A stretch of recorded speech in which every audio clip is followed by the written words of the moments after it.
Berdiri megah tugu negara, tiada tandingan, teguh di persada. Salam diberi pembuka bicara, hajat di hati, berkongsi idea. Indah sungguh ciptaan Tuhan, mentari merah di waktu senja. Salam sejahtera kami ucapkan sebagai tanda pembuka bicara. Terima kasih kepada pengurusi majlis, panel juri yang bijaksana lagi dikasihi, para peserta konvensyen dan para hadirin sekalian. Assalamualaikum warahmatullahi wabarakatuh dan salam satu Malaysia. Selamat datang ke konvensyen KIK peringkat UTM kali ke-10. Kami Aidil. dari Jabatan Kimia Fakulti Sains akan mempersembahkan projek KIK kami yang telah kami bangunkan. Pengenalan fakulti. Dipaparkan struktur organisasi Fakulti Sains. Ditunjukkan juga visi, misi, moto, piagam pelanggan dan objektif Fakulti Sains. Pengenalan kumpulan. Lokasi penempatan ahli kumpulan di Jabatan Kimia adalah seperti di layar. Dipaparkan juga carta organisasi kumpulan Aidil yang terdiri daripada pensyarah dan staf makmal dengan pengalaman kerja di antara 4 hingga 35 tahun. Ditubuhkan pada 24 April 2012, Aidil terdiri daripada 9 orang ahli dan ini merupakan projek kami yang kedua. Ditunjukkan juga logo kumpulan serta definisinya. Surat lantikan dan pencapaian kumpulan adalah seperti di paparan. Perancangan aktiviti. Berikut dipaparkan pembahagian tugas setiap ahli kumpulan. Pemakluman mesyuarat menggunakan kaedah surat, SMS, email dan telefon. Contoh minit mesyuarat adalah seperti di paparan. Komitmen ahli ditunjukkan melalui peratus kehadiran mesyuarat sebanyak 95%. Proses pelaksanaan projek adalah berdasarkan kitaran PDCA dan ditunjukkan melalui carta perbatuan yang dipaparkan. Pemilihan projek dan definisi. Pemilihan masalah. Pemilihan masalah dilakukan dengan menggunakan kaedah brainstorming. 10 masalah telah disenarai pendekkan seperti di layar. Seterusnya, masalah dianalisis menggunakan kaedah metrik di mana 4 masalah utama telah dikenal pasti iaitu 1. Penggunaan kertas yang banyak untuk mencetak keputusan analisis. 2. Masalah kondenser yang mudah pecah. 3. Masalah pintu makmal yang kerap tidak berkunci. 4. Kesukaran mendapatkan air ternyah ion di Jabatan Kimia. Penerangan masalah utama. Setiap masalah yang dipilih diperjelaskan lagi melalui kaedah 5W1H. Bagi masalah 1, Data menunjukkan penggunaan kertas A4 di Fakulti Sains dari Januari hingga Disember 2013 adalah sebanyak 2,415 rim. bagi masalah kedua, Data menunjukkan bilangan kondenser yang pecah sepanjang tahun 2013 adalah sebanyak 12 unit. bagi masalah ketiga, Ditunjukkan kekerapan pintu makmal tidak berkunci sepanjang tahun 2013. bagi masalah keempat, Data menunjukkan penggunaan air ternyah ion sepanjang tahun 2013 adalah sebanyak 6,410 liter.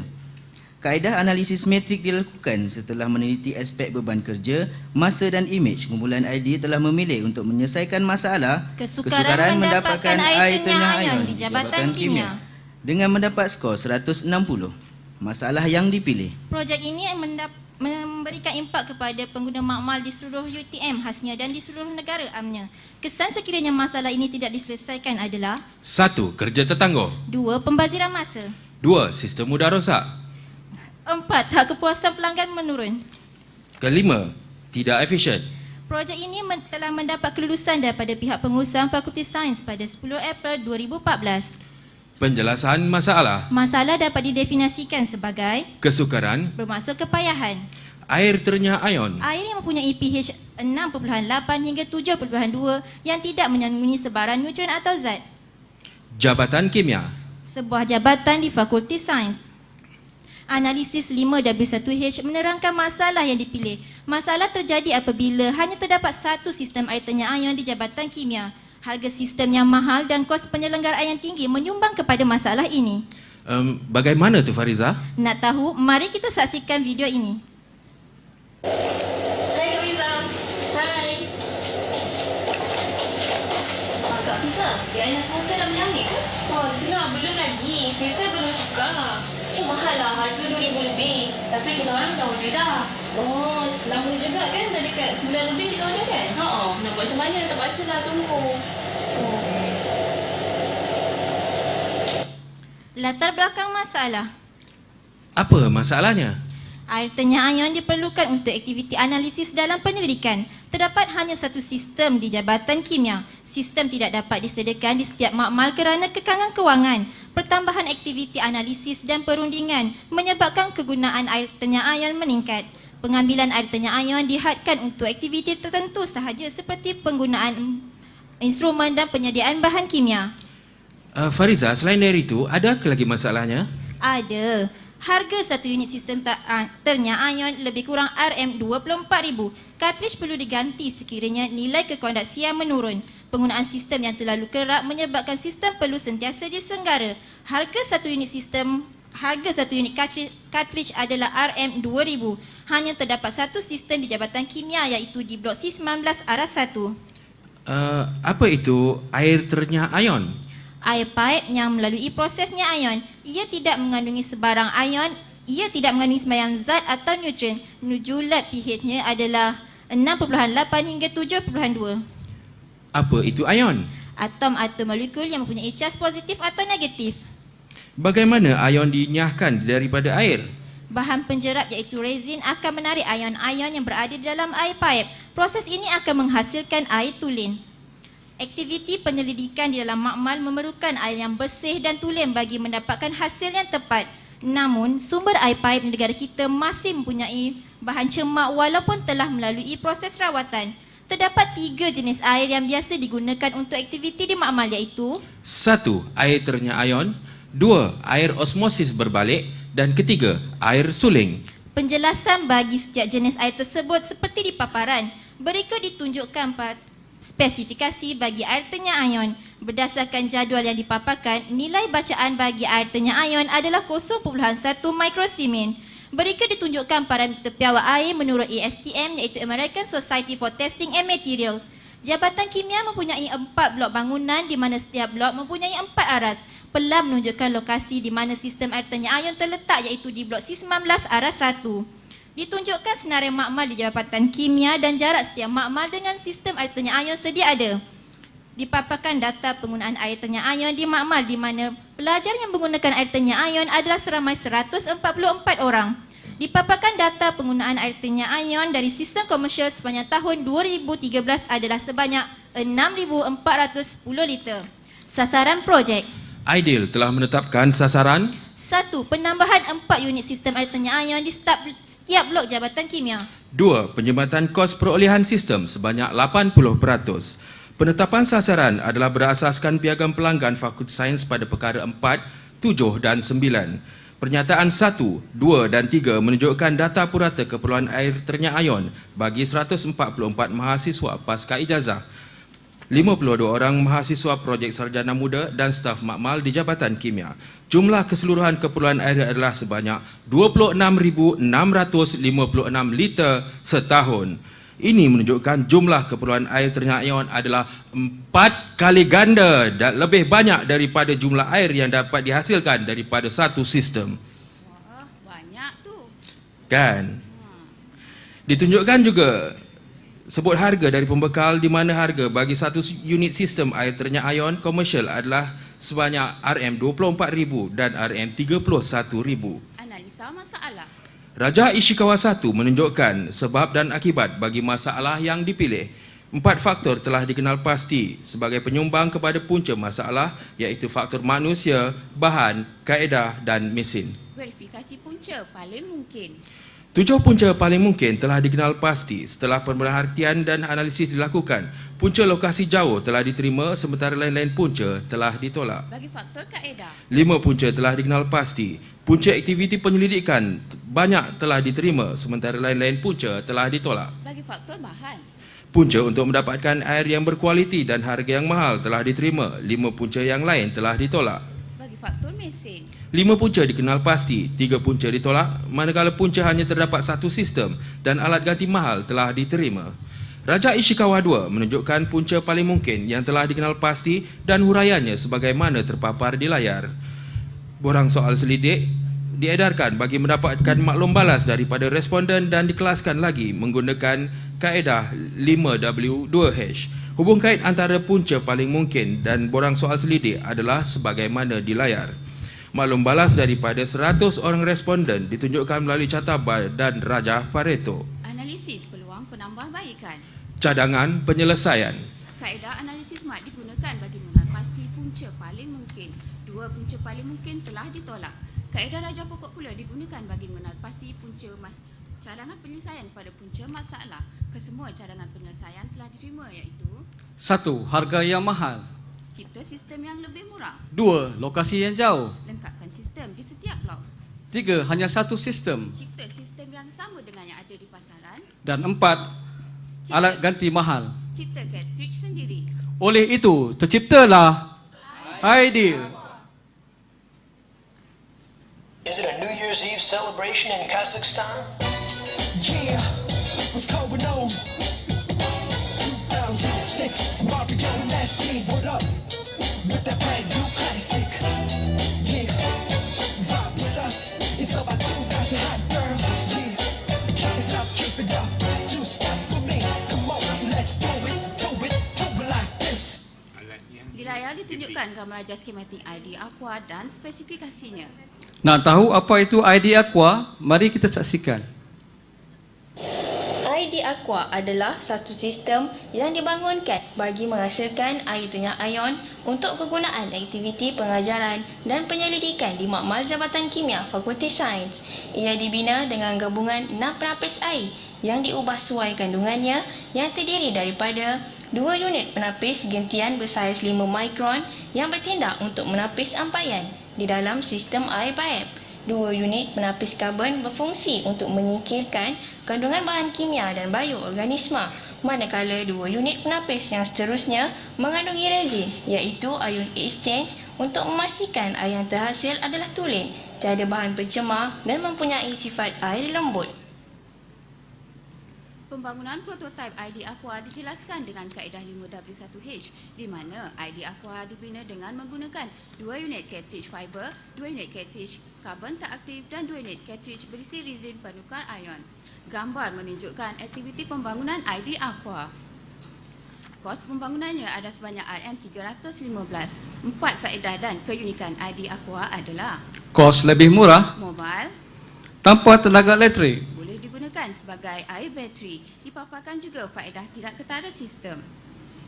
Rajah Pareto menunjukkan tahap ketidakpuasan pelanggan menurun sebanyak 78% melalui pengedaran semula borang soal selidik.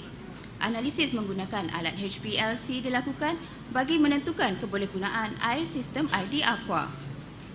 Hasil analisis menunjukkan nilai bacaan di antara sistem ID Aqua dan sistem komersial adalah hampir sama. Oleh itu, air dari sistem ID Aqua boleh digunakan untuk aktiviti penyelidikan. Analisis menggunakan alat ICP-MS pula dilakukan bagi membandingkan kandungan logam mineral di antara sistem ID Aqua dan sistem komersial. Hasil analisis menunjukkan tahap kandungan logam mineral air sistem ID Aqua berada dalam julat yang dibenarkan. Ditunjukkan perbandingan bacaan konduktiviti air sistem komersial dan sistem ID Aqua di mana daripada skala yang ditunjukkan, air tengah ion daripada sistem ID Aqua mempunyai bacaan konduktiviti 0.08 mikrosimen iaitu dalam kategori ultra pure. Gambar menunjukkan sistem air tengah ion komersial dan sistem yang telah dihasilkan oleh kumpulan Ideal. Penyelesaian dan pelaksanaan kreatif dan inovatif. Di layar adalah proses uji cuba prototipe ID Aqua. Bagi uji cuba 1, 4 unit cartridge digunakan iaitu 2 unit cartridge fiber, 1 unit cartridge karbon teraktif dan 1 unit karbon berisi resin penukar ion. Hasilnya, bacaan konduktiviti meningkat 35 mikron Siemens dan air yang terhasil mempunyai bahan terampai. Penambahbaikan dilakukan dengan menambah 1 cartridge karbon teraktif dan resin. Penyambung juga ditukar kepada bahan PVC. Hasil uji cuba ini, bacaan konduktiviti turun kepada 0.08 mikrosimen dan tiada lagi bahan terampai. Air yang dihasilkan oleh sistem ID Aqua sesuai digunakan untuk aktiviti pendidikan dan pengajaran. Ini dibukti melalui data analisa yang disahkan oleh Ketua Panel Kimia Analisis dan Instrumentasi Jabatan Kimia Fakulti Sains. Ya ke? Yalah, mari kita saksikan video ini.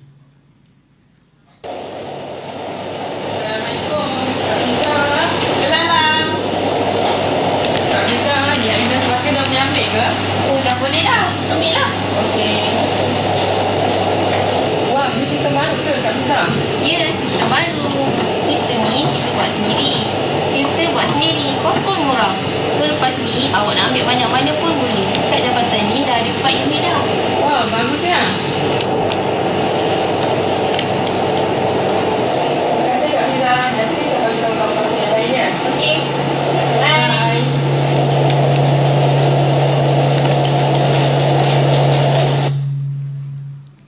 Lawatan pihak pengurusan tertinggi Fakulti Sains telah memperakukan prototipe sistem ID Aqua boleh digunakan untuk aktiviti pengajaran dan pendidikan secara dengan sistem komersial. Pemantauan dan penyeragaman. Surat permohonan dan persetujuan penyeragaman adalah seperti yang dipaparkan. ID Aqua telah diseragamkan di 4 buah makmal di Jabatan Kimia. Penyeragaman juga telah dilakukan di Fakulti Kejuruteraan Kimia UTM dan Fakulti Sains dan Teknologi Universiti Malaysia Pahang. Pencapaian dan penciptaan nilai. Dipaparkan perbandingan harga daripada syarikat pembekal menunjukkan Ideal telah dapat menjimatkan kos perolehan sebanyak 98.7% bersamaan lebih RM23,685 untuk satu unit sistem. Lumayan. Cik Zul, tercapai ke sasaran kita ni? Mestilah. Kita berjaya. Sekarang kita dengar pula komen daripada mahasiswa. Kami sangat puas hati dengan penghasilan sistem ID Aqua ini. Saya sebagai seorang pelajar mendapat ID yang sangat mudah. ID Aqua terbaik. Terdapat 2 cadangan penambahbaikan sistem di masa akan datang iaitu 1. Memasang conductivity meter pada sistem ID Aqua. 2. Membuat casing ID Aqua. Berikut adalah cabaran yang telah dihadapi oleh semua ahli dalam melaksanakan inovasi ini. Penilaian kumpulan. Beberapa faedah telah diperolehi oleh ahli kumpulan semasa projek berlangsung. Ini ditunjukkan oleh jadual penilaian carta radar sebelum dan selepas projek. Kesimpulan. Kesimpulannya, ID Aqua boleh Mengurangkan kos perolehan, mengantikan sistem penyulingan biasa. dapat menjimatkan tenaga elektrik. Kumpulan Ideal merakamkan ucapan ribuan terima kasih kepada semua individu yang terlibat dalam menjayakan projek dan persembahan kami. Mari kita saksikan ucapan penghargaan daripada pengurus makmal dan dekan Fakulti Sains. Assalamualaikum warahmatullahi wabarakatuh. Jadi saya selaku pengurus makmal Fakulti Sains ingin mengucapkan tahniah dan syabas kepada kumpulan Ideal kerana telah berjaya menghasilkan satu inovasi yang hebat yang diberi nama sebagai iAqua. Di sistem ini sangat membantu melancarkan aktiviti pengajaran dan pendidikan di Jabatan Kimia dengan kos pembangunan yang sangat rendah berbanding dengan yang ada di pasaran. Jadi produk ini diharap mampu dapat membantu menjimatkan perbelanjaan pengurusan di Fakulti Sains khasnya dan di UTM. Amin. Saya mengucapkan tahniah kepada kumpulan KIK Fakulti Sains yang akan menyertai konvensyen KIK dan saya harapkan mereka mendapat kejayaan dalam pertandingan yang akan disertai.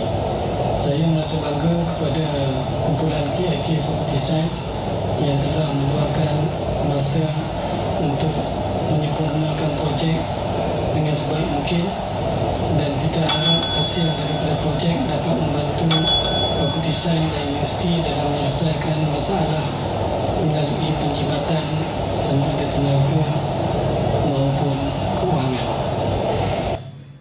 Bunga dedap di atas para, anak dusun pasang pelita. Kalau tersilap, tutur bicara, jemari disusun, maaf dipinta.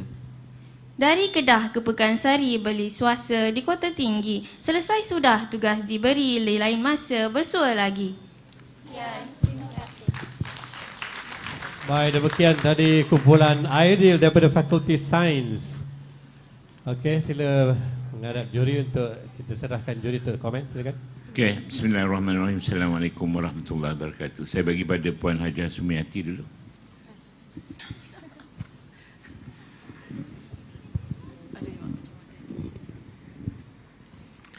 Okey, Assalamualaikum. Kumpulan Ideal sistem komersial 24,000 tu selalunya lah dia ada after sale service, maintenance semua kan. Yeah. So macam mana dengan yang kumpulan punya inovasi ni?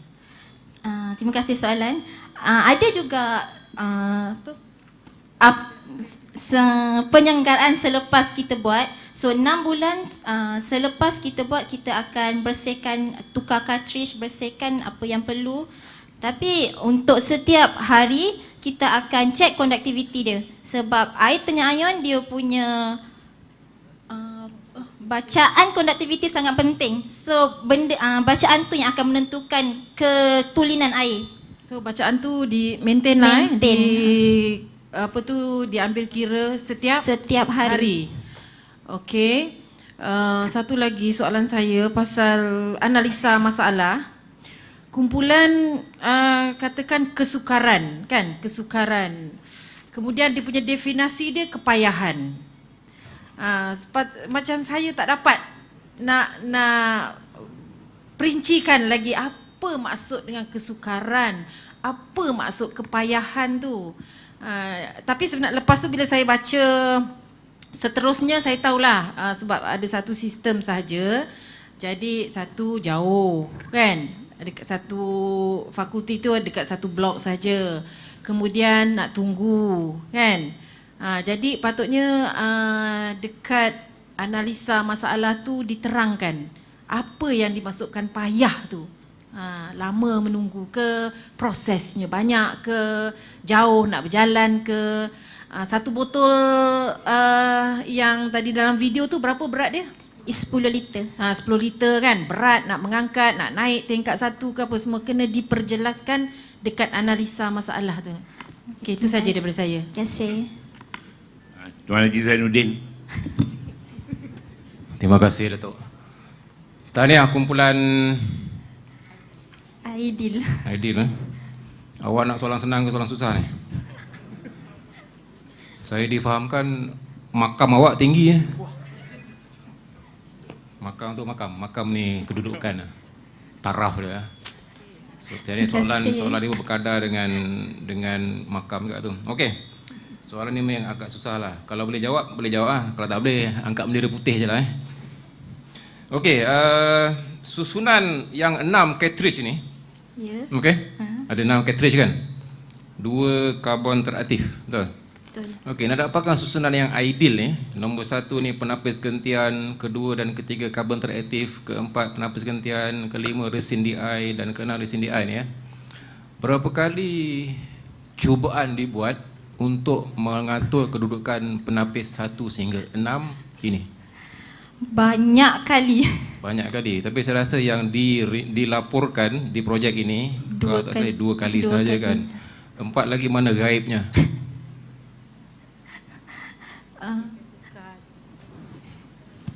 Kita cuma tukar dia punya kedudukan cartridge. Betul. Tapi kedudukan itulah proses KIK yang saya rasa kumpulan tak tunjuk kan. Okey. Awak buat. Nanti kami akan tapi tambah tak tunjuk kan. Proses tu kena tunjuk sebenarnya tu. Kalau tidak, kita akan anggap awak tidak buat. Okey. So tak ada jawab Tak boleh jawab. Jawabnya dah awak tak tunjuk lah. Okay. Yang kedua, okey, belum ada manual dia punya penapis ini akan diganti berapa lama? Manual maknanya sebab ini adalah satu, kita anggap ini alat lah. Dan penapis ini akan kerap diganti. Betul? Bergantung kepada bacaan apa tadi? Bergantung kepada bacaan kekonduktiviti dia. Okay. Ada tak satu dokumen ke dalam bentuk manual bertulis menyatakan bahawa penapis ini perlu diganti sekiranya tanda-tanda berikut wujud? Ada tidak? Jawab soalan tutup Tak ada. Tak ada. Tapi 6 bulan sekali kita mesti ganti dia punya cartridge. Okey, 6 bulan sekali. 6 bulan perkataan 6 bulan sekali itu ada tak didokumenkan? Tak ada. Tak ada. So penyelenggaraan awak belum sempurna. Belum. Datuk, macam mana dapat 99 Datuk? Kita pergi rasa minum air ternyah ion dia. Mana saya nak tengok sampel air ternyah ion yang dibotolkan. Ada bawa tak bawa? Tak bawa. Kenapa tak bawa? Dia air biasa tapi tak ada apa-apa dalam tu. Kalau boleh minum tidak? Boleh minum tapi kurang berkhasiat sebab tak ada nutrien pun dalam tu. Tak ada apa-apa petanggang dalam kita tu. nak 3 botol 1 liter. Boleh? Nanti cakap. Boleh. Kita bawa je. InsyaAllah nanti petang kami bawa. Okey, bawa. Lepas ni boleh pergi ambil. Alright. Haji sudah. Saya nak tanya. Alright. Okey. soalan saya sebenarnya dah terjawab, tapi saya nak juga kamu menjawab dari segi nilai ya. Kalau misalnya air RO RM1.50 1 liter ya, yang kita minum itulah air minuman.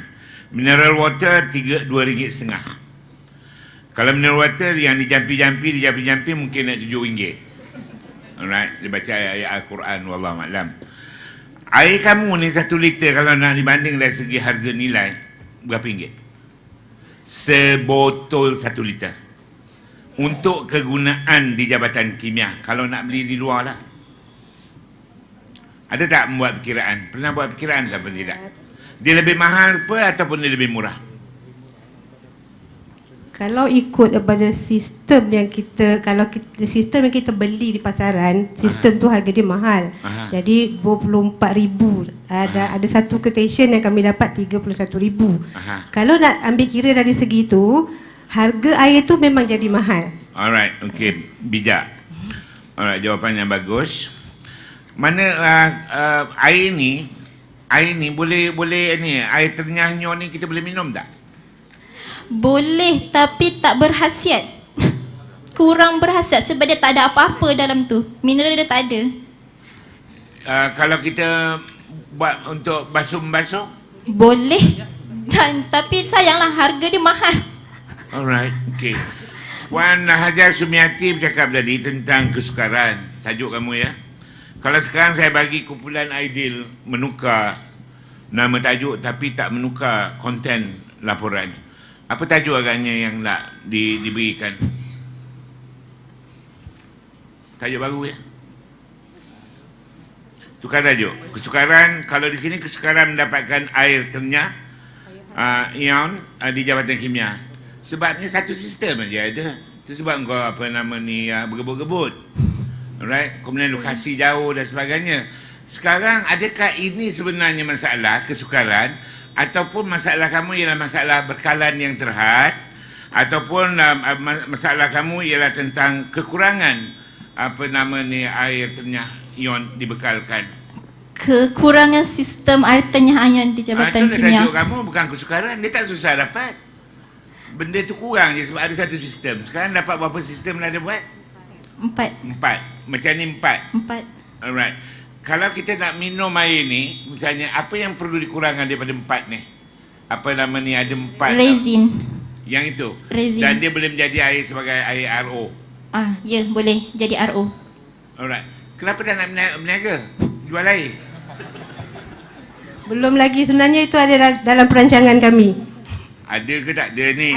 Ada dibincangkan dalam sebagai untuk jadikan air bateri produk daripada Jabatan Kimia. Alright. Satu projek yang bagus. Tahniah. Terima kasih. Terima kasih.